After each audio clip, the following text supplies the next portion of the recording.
When there's a breakup, it's exceedingly hard, especially if the person is young, because the relationship represents the whole future. They have no concept that they know there are other people, but it sort of feels like the whole world is shutting down.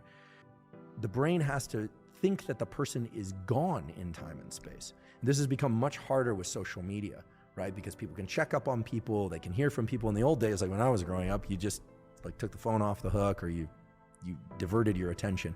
Now we are constantly renewing that the person is still there. And so love and the loss of love and the death grief are virtually identical. It's that motivational state. And this is why it's so hard to not reach out to somebody that you really miss and want back. I saw a study last week that had researchers asking participants to rate emotional and physical pain of a breakup. They found that women tend to be more negatively affected by breakups, reporting high levels of both physical and emotional pain. But while breakups hit women the hardest, they tended to recover more fully. Men, on the other hand, rarely fully recovered. I thought that was very interesting. I wasn't too sure what that meant. Yeah, it's interesting. It also rings true with my experience and my observations. I think this could relate to a number of things, and here I'm painting with a broad brush, right? But how comfortable one is feeling their feelings, is male or female, is going to strongly dictate how quickly one moves through grief. This is the same thing as trauma. The more willing someone is to feel the full depth and intensity of the feelings that they associate with that trauma, the more quickly they're going to move through the trauma. Again, I'm lifting from Paul Conti's words, so these aren't mine, but people use a number of strategies. They use distraction. They use states like, they sublimate to things like anger and avoidance of various kinds in order to not feel the traumatic feelings or not feel the breakup. People will, try and self-soothe with alcohol or try and self-soothe with multiple new partners or whatever it happens to be. It doesn't work.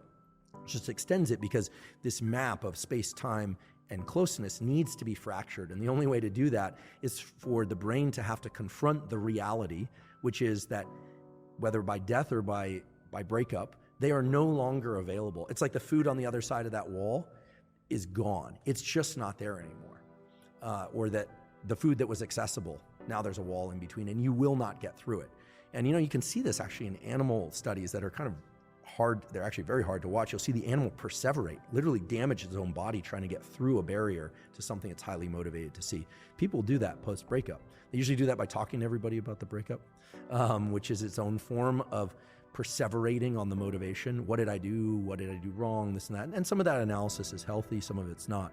Now, why would one group be more, let's just say, effective at dealing with breakups? It's probably the ability to really feel the full intensity of how sad it is and be able to confront that. And here I'm a male. I've only ever lived in a male body. So all I can tell you is that I think from a very early age, there's an ability that, at least I'm sure it transcends to women too, or extends to women too, but learning to pack down feelings, right?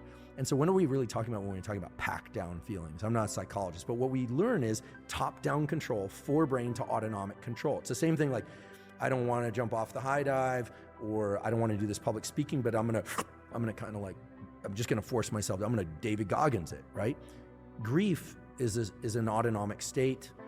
We say it has valence, it has negative valence, but it's high levels of autonomic arousal with a negative connotation, because you can be high levels of autonomic arousal with happiness, right? You can be very alert and aroused and happy, very alert and aroused and sad.